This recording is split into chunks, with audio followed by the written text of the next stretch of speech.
Well, good morning, everyone. Welcome to Dishing Up Nutrition, brought to you by Nutritional Weight and Wellness. I'm Carolyn Hudson, and I'm a registered and licensed dietitian. And I've been a dietitian since 1980. Wow. Yes, 44 years. A long time, right? That's really a long time that I've been talking about the benefits of real eating and eating real food, right? All the time. So I'm also happy to know a lot about nutrition, even though I'm officially retired. Hey. Yeah, since November. I still help out here with the radio show. I like to do corporate classes as well. And I still help a lot of my friends and family make better food choices. You know, friends often ask me, especially during COVID, what supplements should I be taking? What should I be eating to help support myself, help support my immune system? I learned this nutrition knowledge through, first of all, getting a college degree in nutrition. And of course, attending many seminars over the years, because we have to keep up our education points and licensure, and continually reading. And I read research, I read books, I look at the science, I go to all of the reputable websites and check things out. And of course, I listen to podcasts. And with working with a number of different clients, a variety of problems, right? I mean, no one person or two people are the same, right? So this knowledge has really helped me stay healthy as I've aged. And I'm really proud to say that I have really, really good health right now. And my mother, who eats real food, she's 94 and she's in very good health. So today, you probably heard Nell in the background. My co-host is Nell Calls. And she learned to eat the real food way about 14 years ago and lost 90 pounds. And most importantly, she's kept it off for 12 years. Makes me a bit of a unicorn. So welcome, Nell. Hi, Carolyn. I really want you to tell our listeners what has been your biggest challenge. It is sugar. And that's the topic of our conversation today. And I often ask myself, why does sugar have such a hold over us, over me? It is not just the added sugar. So that's a common mistake I think people make. It is also all of the foods that turn into sugar in our bodies, like bread or pasta, crackers, chips, all the things that I love. Of course. I know. And people, often think, well, it's just sugar, right? It's added sugar. It's the added sugar or, the cupcakes or the cookies, things that are obvious. But we know that pasta and bread and chips and crackers, all of those things, even vegetables. Potatoes. Whatever I'm gravitated to, you can bet turns to sugar in the body. It turns to sugar in the body because, the body breaks all those things down. Yeah. And it's kind of all the same, although some things are a little worse. Yeah, but, exactly. it turns to sugar. So as you're listening to this show, we want you to think about yourself. Does sugar have a hold on you? And that's the entire topic. Why does sugar have such a hold over us? That's our topic today. Do you feel you are addicted to sugar and you just have to have some to feel normal? So today we really want to explore some of those reasons sugar has a hold over many of us. Maybe you've even said to yourself, I could lose some weight if I could stop eating sugar. Yeah. Why is something that tastes so good also so bad for us. So now I know that you don't eat a lot of sugar now, but at one time, it was all I ate. So you really were a sugar lover. Oh, yeah. Sugar addict is more like it. And I'll tell you my story. I'm a child. I'm a Gen Xer. So I grew up in the 70s and 80s when the low fat messaging was really, really hot. Oh, yeah.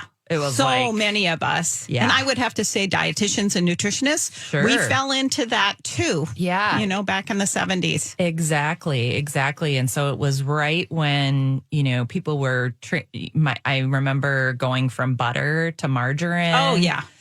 And, I wanted to say, the sugar that we ate as a family, my mom did her very best to be like that. We never had pop in the house. So no soda, not lots of juices, but we would always have orange juice, and we would have no sugar cereal or lower sugarless cereal, which is Raisin Bran, which you could see the sugar on the raisins. Oh, yeah. Oh, that was my favorite. I know. Let me tell you.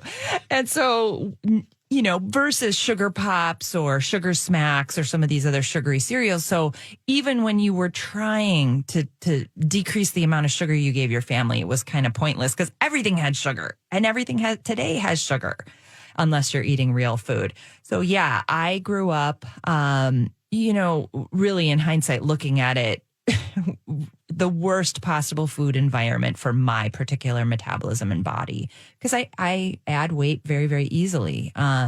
And so if you think about, starting that in the early 70s and then through the 80s, I put on all of that extra weight and started a cycle of yo-yo dieting when I was in 8th grade, went to Weight Watchers for the first time, summer before 8th grade year.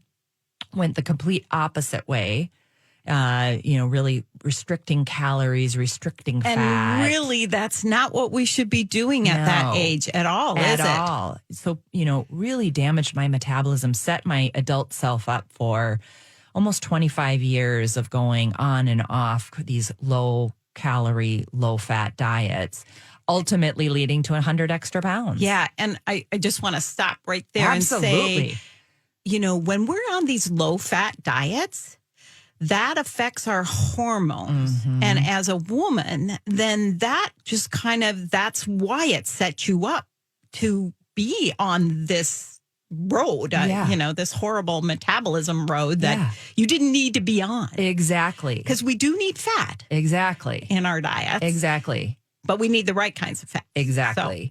And so just not ever feeling satiated, and then boomeranging right back to the binge eating and all the high carb eating that I was doing, and always blaming myself, punishing myself because I could not adhere to a diet. So it was a pretty painful 20s, 30s until I found, the nutrition for weight loss way. So when I took those classes, I know that when I ate those sugar or refined processed carbs, my body released a feel-good chemicals that are part of that reward system in my brain. Right. Mm-hmm. And so this is an addiction to sugar that occurred to me at a very young age, because sugar and processed carbs, that was my diet. And when I repeatedly ate sugar, I activated that reward pathway, which in turn created a tolerance. vicious cycle.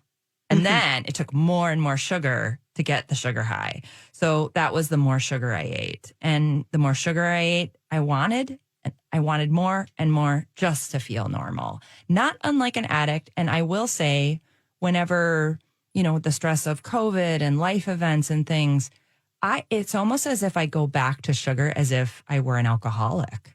I get into some really bad patterns. It is an addiction. And Really I wish people would really, really understand that sugar can be as much of an addiction as alcohol or cocaine or, heroin, whatever drug of choice. Sugar really is, it acts like a drug, especially in your brain. Yeah. Very recently I bought something and it was not the Weight and Wellness way. And my husband looked at me. He's just like, what do you got that for? And I said, like an alcoholic with alcohol. Mm-hmm. Exactly. You know? So it's already time for our first break. You are listening to Dishing Up Nutrition, brought to you by Nutritional Weight and Wellness. Do you need a few ideas on how to start your day with a sugar-free breakfast? Well, let me suggest joining Marianne. She's our culinary nutrition educator. And on May 24th at 6 o'clock, she will help you learn how to make healthy and fun breakfast meals. All you have to do is sign up at weightandwellness.com or give us a call, 651-699-3438, and we will do it for you. And we'll be right back. Welcome back to Dishing Up Nutrition. If you are struggling with hot flashes, sleepless nights, weight gain, or another menopause symptom, let me suggest registering for our Menopause Solution Series.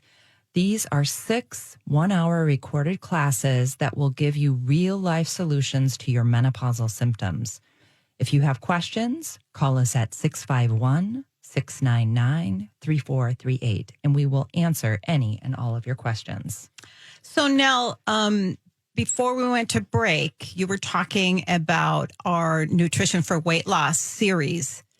Right? Yeah. So that's the first thing that you were introduced to us at First Weight? Yeah. I actually came to a nutritionist first. So this you was did? Okay. way back when, before Nutrition for Weight Loss actually existed. And I remember Dar was just coming up with the concept and really putting the class together. And so I was one of the first people to take one of those first Nutrition for Weight Loss classes. How cool is that? It was really cool. And what was so great about it is I was kind of midpoint in my weight loss journey. So I'd lost about 45 pounds. And I was kind of hitting plateau territory, and I started taking Nutrition for Weight Loss, busted through the plateau, and it got me to my goal. Wow. Not in the 12 weeks, but it definitely set me up to better understand how, weight loss, you do have to have that really intentional, focused effort to really move the needle with the fat loss. Yeah, so I just kind of wanted our listeners to know that it's a 12-week series, and right now we've got it recorded. Yes, so you can do it and anytime. I'm on that recording, and I also teach the live classes that are coming up. Yeah, so. and we've got the live classes, so it's a great way to kind of kickstart things, and then you actually get 2 sessions with a nutritionist with that registration for that 12-week series. So it's a lot of support. It's a lot of support. And I recommend my friends go to it for the reason that wraparound support with the nutritionist, because this is very personalized. People may be hearing about personalized medicine and specialized medicine. Really, I felt like the nutritionist brought the information and made a plan just for me. And that really helped. Yeah, that's exactly what we do. It's fantastic. Because as I said earlier, no 2 people are the same. No. So this information that you get in the class is generalized. Yes. And then you get to narrow it down, like drill right down. Exactly. To what does Nell need? Yes. What does Carolyn need? What is your special need? Yeah. And that's the magic. Yeah. Because that's what moves the needle. Yeah. And it's not just about weight loss either. The class is like full of information about all kinds of different things. Hormones, for example. Like that. Yeah. And cholesterol. We teach, I can't even think of all the things that are in there. We teach you mostly about real food. And how to identify where those sugars are coming from. How to look at a label and understand, like, ooh, that ingredient. And that's one of my favorite things to do with students is they come, I always come early to class so I can answer any kind of, questions that came up. And 9 times out of 10, someone will bring a label from something they found. And they're like, what could be, bad or good about this? And I look at the label and kind of help them navigate label reading so they can have the most success possible. And that's just not something you're going to get trying to navigate this exploding world of nutrition information that's out there. You really need someone to help you navigate this world. Yes, exactly. So what you've been saying, though, about sugar is for you, the more sugar you ate, the more you wanted and needed to get that same sugar high. Yeah. So basically, basically it works the same way as alcohol addiction, right? Or any other kind of addiction. I was sharing this story with you. When I go off the rails a little bit, I've had some really challenging life events the last few months. And I bought some chocolatey something, and my husband looked at me like, wow, you don't normally eat that. And I just said, like an alcoholic with alcohol. I mean, that's what I go back to. Those pathways are so strong. Even now, after all of these years of navigating this, it's so strong. It is like an addiction. Yeah. And it has to be kind of managed like an addiction. Yeah. When I was working with clients, I'd have a client say, I started out with maybe one drink, one glass of wine with my dinner, that was really nice. And then it would be, one glass most nights. Yeah. And then that turns to 2 glasses, and sometimes it's the whole bottle. So alcohol addiction or sugar addiction is not about really having that weak will. Right. Or no willpower. It's more about how we activate that pleasure center in our brain. Yeah. So, and that's really, really important. People, when they come to our classes, they go, what? It's not about willpower? Oh my gosh. It's not about willpower? You're not a bad person. It is about the biochemistry of what's happening to you. And what helped me get over my sugar addiction is to understand what was going on in my brain. In the Nutrition for Weight Loss classes and in my individual sessions with my nutritionist, they taught me about that impact of those feel-good neurotransmitters had on my behavior. So Dr. Candace Pert, she's the author of Molecules of Emotion, was one of the first researchers that connected our emotions to our biochemistry of the brain, which is critical to understand. Why do I gravitate to this? Why do I grab that sugar? Yeah. Why do I grab that, glass of wine or, Because it's always going to be there. That's the thing. It's like we live in a culture where there's food at bookstores and there's a special occasion every time you turn around. So there's tons of opportunity, but why do I grab it? Why, knowing it's going to negatively impact my success. It's going to derail. Exactly. Derail. Yep. Take a sharp left. Exactly. That's exactly what happens. You should be going straight ahead. Exactly. It's crazy. So, there's some very, very technical language in her book, Molecules of Emotion, about the role our feel-good neurotransmitters like dopamine and serotonin have on our cravings and addiction. She said that dopamine is rapidly released when we eat sugar or drink alcohol, giving us that dopamine high or that feel-good high. Sugar is very addicting. So when Dr. Candace Pert lectures on the role of neurotransmitters played in addiction, she always stressed the fact that sugar addiction or junk food addiction is not a form of willpower, but it's our own sensitivity and strong response to the release of dopamine and getting that feel-good effect. So interesting. That's so interesting, isn't it? So it's almost time for our second break already. It is flying by. So you are listening to Dishing Up Nutrition. Are you wondering if Nutrition for Weight Loss, the 12-week series, is right for you? You can join us for a live question and answer Zoom discussion May 24th at 7:30. It is free, and you can ask any question. Just go to weightandwellness.com and sign up with your email address. And we'll be right back. Welcome back to Dishing Up Nutrition. I personally have found 3 supplements that I take daily to help keep my sugar cravings at bay. First, I take 3 Bifido Balance capsules before breakfast and lunch. With that, I take 2 L-glutamine capsules before breakfast and dinner. And third, I have a high stress day. I take 2 Crave Control Plus capsules before each meal. With my history of sugar cravings, I really do need all the help I can get, and these 3 supplements help. You can order online or stop by one of our 6 offices to pick those up. Yeah. I have a little story about Crave Control. Oh. I love that product. I love it too. I use it still. Yeah. Well, and I think that's really important that, you can use it like when you first start coming and getting over this hump and, changing your ways a little bit. But the other way I always would tell my clients is, if you're going to something that's going to tempt you. Maybe it's a girl's weekend, maybe Vacations. It's a birthday party, maybe it's a vacation.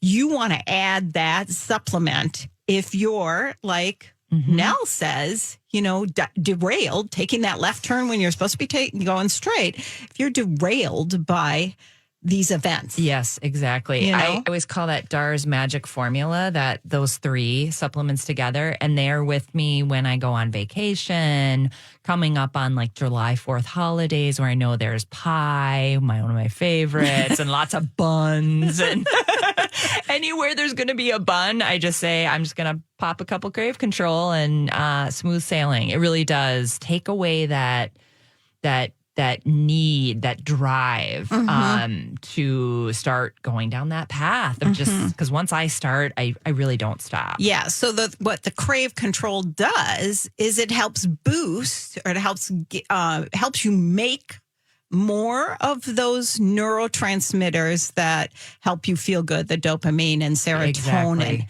So without having to eat the sugar that goes without eating the sugar. Exactly. I love it. Yeah. So this is what I have found to help. So if I want a little dopamine to be released, you don't just need to rely on the supplements. A dish of blueberries or an apple releases just the correct amount of dopamine. So I do feel good, but not too much. I can't eat too much fruit either. But if I ate a bag of chips or a tub of ice cream or those chocolate-covered almonds I love so much, I would get a lot of dopamine released very quickly. And my pleased center would say, more and more and more, please. And that's exactly what happens. Maybe if you've had a sleeve of Girl Scout cookies suddenly disappear on you and don't know what happened, that's what happened.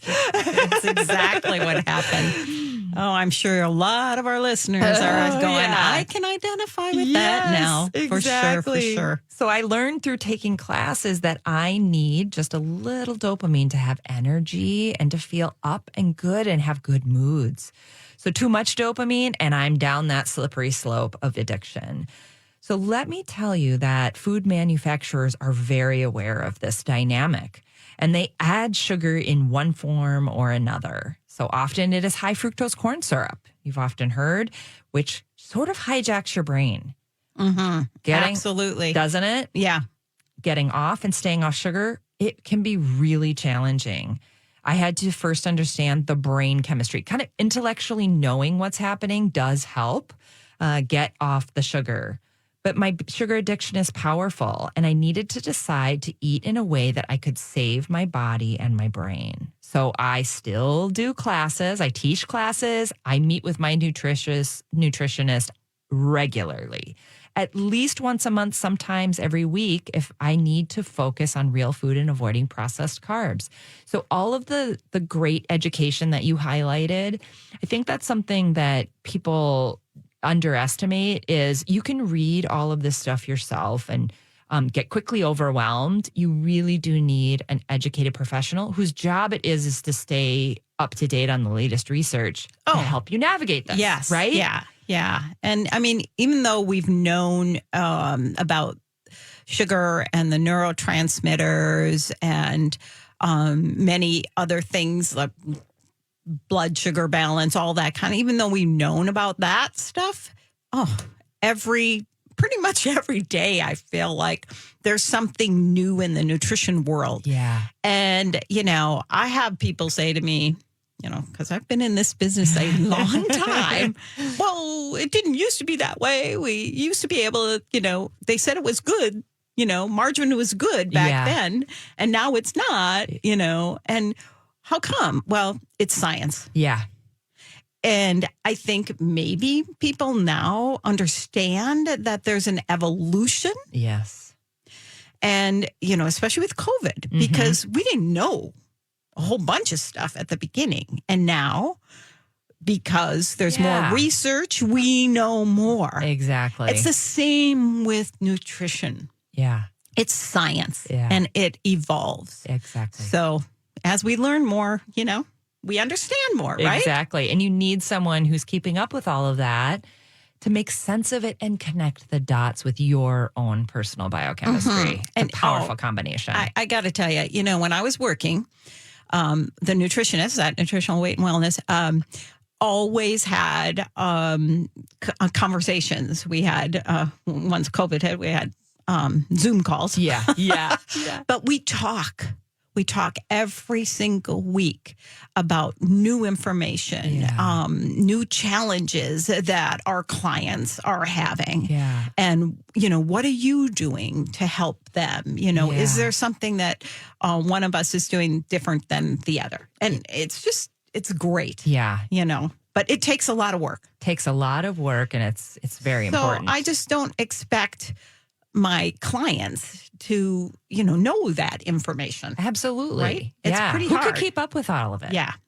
So even before now you decided to give up sugar, your nutritionist encouraged you to figure out the why, right? Yes. Why do you want and need to eliminate sugar? So listeners, what is it? What is your personal why? One of our nutrition educators, Orly Kirk, she shares her why reason, and it's because both of her parents died of cancer way, way too young. It was clear to her that sugar fuels cancer, and therefore she didn't want to eat sugar in order to avoid that same fate of cancer as her parents, Her personal reason why then is basically she's going to avoid getting sugar or getting cancer by avoiding sugar. Sorry. Exactly. Yeah. And my why was weight loss, fat loss, and avoiding diabetes, which I have a family history of diabetes. And honestly, I remember, being at the point where my son had just hit 5 years old and I had pre-diabetic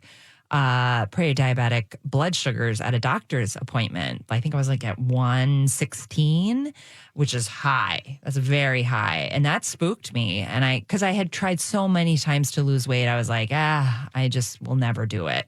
But it was really the blood sugars and the fear of diabetes and I was insomniac. I just wasn't living a very good quality life. And lo and behold, I started to get some traction and lose weight. And it was once I started to stop the sugary processed foods that I could not stop, I really started to make progress. So in essence, sugar increases your glucose level, which calls to the pancreas to make insulin. And that is a fat storage hormone. I feel like a broken record when I'm talking to my friends. Insulin is a fat storage hormone. So you got to control the insulin.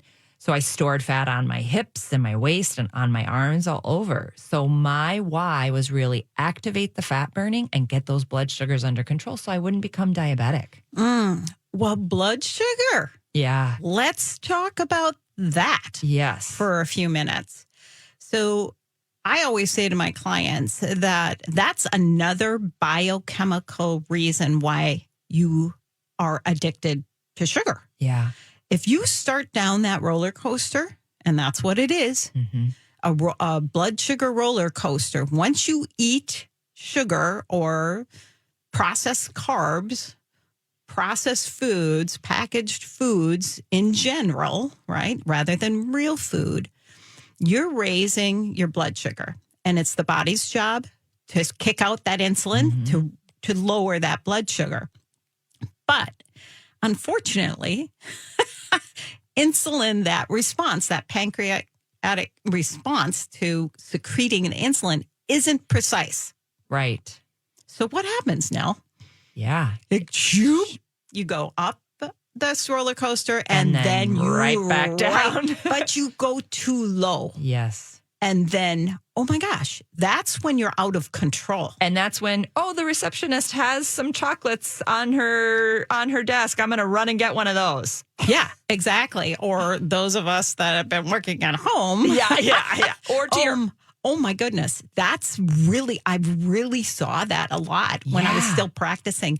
People had the COVID-15 or whatever. Yeah. So we have to stay off that that blood sugar roller coaster. And the only way to do that is to have a moderate, like you said, the blueberries, bowl fruit, a moderate amount. So, half a cup. Yeah, half a cup. Yeah. Half a cup, berries you can probably get away with almost a cup. But even bananas and higher, even when I get the sugar bug, I know I gravitate to those higher sugar fruits even. Mm-hmm. Very powerful. Yeah. So what I always tell my clients is don't ever have a piece of fruit by itself or the berries.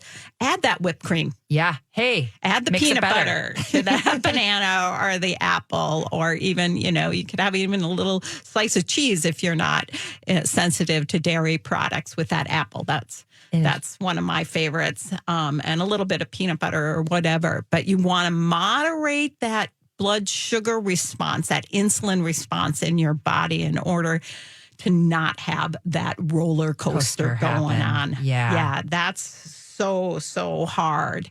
I really struggle with that at times too, and especially during COVID. Oh yeah. It was rough. And when you're under a lot of stress, what do? You want that. Go to your old habits. Yeah, exactly. It's for sure. So it's already time for our third break. You are listening to Dishing Up Nutrition. If you truly want to have better health, start with one of our June in-person class series, or you can even go virtual Zoom. June 9th, one of the class series starts. So we understand it takes time and commitment to make a change, but it is so worth it. Sign up by May 27th and you're going to save $50. And we'll be right back. Welcome back to Dishing Up Nutrition. I have another little tip if I get intense sugar cravings. First, I drink 12 ounces of water and then open a capsule of L-glutamine and dribble it on my tongue. And usually sugar cravings vanish. And then I'm a little more in control. My nutritionist taught me this one, and that's why I still make appointments with her. Get the support you need to become sugar-free. Call 651-699-3438 and get started today. Oh, my God. That is such a good tip. I have 1,000 of those from my nutritionist. I love that one. Absolutely love that one. So before break, we were talking about the why. We have to have a personal why, right? And a friend of mine has kind of a different why. Due to some infection as a teen, his lungs got damaged. And in order to keep that lung inflammation down so that he can breathe better, he has to eliminate sugar. So much less inflammation and easier to breathe rather. So what's your why? I mean, and I think it made a really important point, this inflammation. People don't realize that sugar causes inflammation in the body. Mm-hmm. And I have a personal story about that. A few years ago, right before COVID hit, I had a hip replacement. And when I was younger, I ran on pavement. I was kind of addicted to running. And I also have a really big hip socket. So I wore down that socket and, got to the point where it hurt. It hurt to walk. It hurt to go upstairs, downstairs. Didn't matter kind of what I did. But what I found that is if I went off the rails with sugar and where the way I really saw this happening, I don't really eat a lot of, sugar, outright sugar, but my family kind of does pizza. And I thought, oh, well, I'll just have a couple pieces of pizza. Yeah. And guess what? The next day, In agony. I was in agony. Yeah. So I really had to watch that. And I still watch it because I notice those things. I Yeah. can tell when I've had too many carbs, too Yes. many processed foods or whatever it is I'm eating. I mean, pizza would be my thing. Right. I just want one piece. One more and one more. piece. Yeah, exactly. It's one of my favorites. So, anyway, that causes a lot of inflammation for me. Yes. And so just that little amount. I know. So what's your reason, people? What is your reason out there? Tell me. Connect with it. 2 weeks ago on Dishing Up Nutrition, Teresa and Jolene shared information about the dangers of drinking.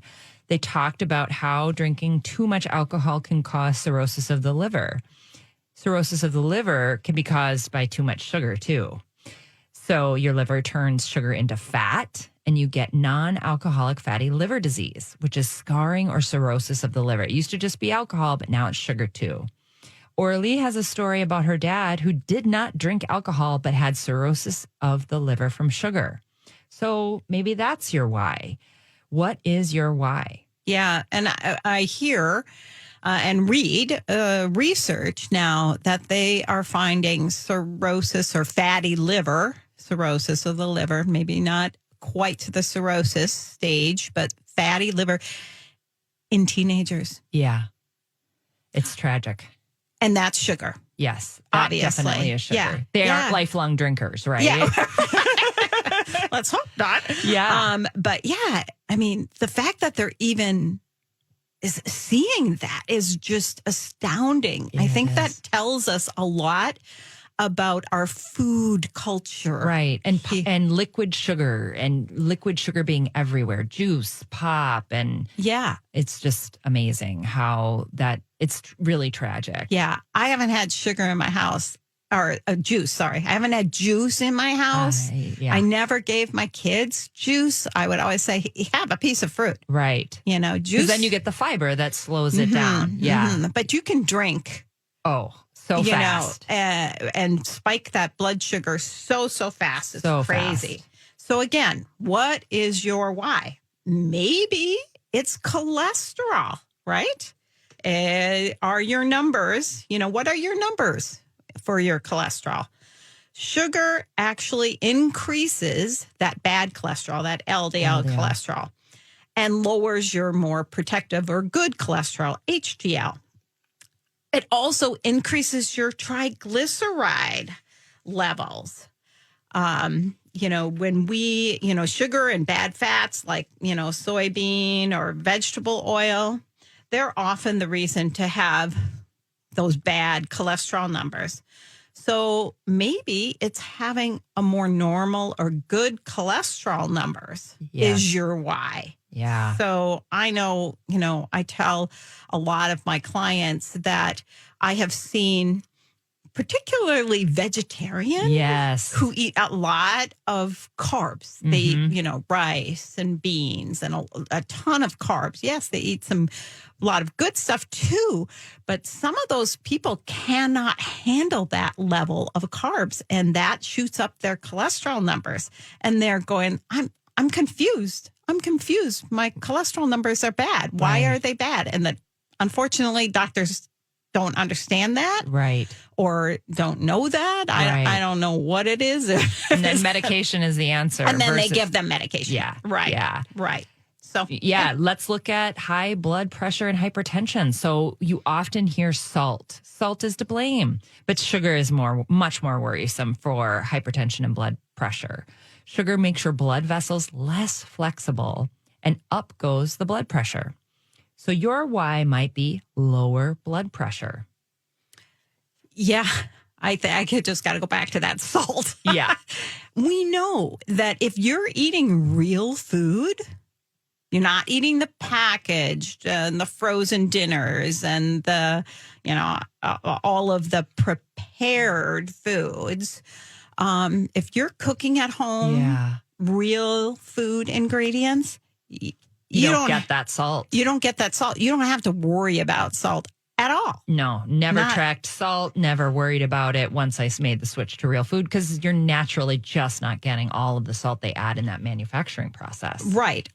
So, and I hate those diuretics. That's doctors. You got high blood pressure here. We have to put you on a diuretic. Yeah. And that's not the answer. Let's just change the way you're eating to go to that real food. And it's likely, and then, of course, we got some supplements that naturally lower your blood pressure. Magnesium is one of them, right?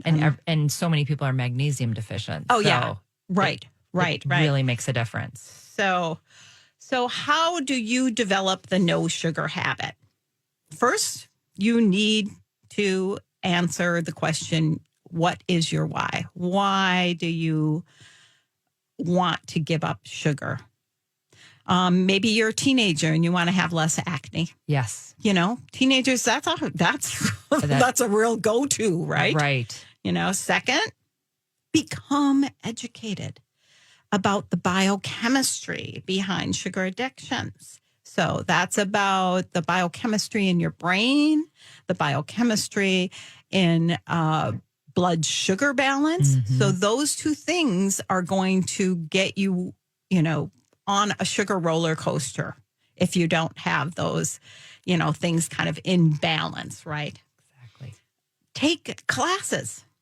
Listen to past podcasts from this show. That would be great. You'd pick any number of them. Oh my God. It's like an education in that archive. Yes, absolutely. Lots of podcasts on sugar. You could read a book or meet with a nutritionist. That would be great. Third, you want to take it one day at a time. Mm-hmm. It isn't an all or nothing process. It's every single day. Gets better. Yeah, definitely. And get the support you need and keep your support team. Really look at them as your team. Hang out with like-minded people. We encourage you to find your why and just start today. Don't wait until Monday or when spring starts or 4th of July. If I had, I'd be still waiting today. Yeah. Exactly. Always an excuse. Always an excuse. Start Absolutely. today. And maybe it will be just a few hours, but soon those hours will turn into days, weeks, months, and years. I'm 12 years in now and never looked back. Then you realize my aches and pains are gone. My clothes fit better. My cholesterol numbers are excellent. I am not diabetic, never became diabetic. I diverted the course. I feel great and I'm happy. So you could make it happen, right, Carolyn? Absolutely. You are in control. And what I really want to leave everybody, imprinted in their brain, it's not your willpower, right? Not at all. Not at all. So our goal here at Nutritional Weight and Wellness is to help each and every person experience better health through eating real food. It's a simple yet very powerful message. Eating real food is life-changing. Thank you for joining us today and have a great day. Thanks for listening to Dishing Up Nutrition. If you enjoy this podcast, please share your favorite episodes with a friend or leave a review on iTunes, Stitcher, or iHeartRadio. The content and opinions expressed are those of the hosts or presenters. They are not intended to diagnose, treat, cure, or prevent disease. Product statements have not been evaluated by the FDA.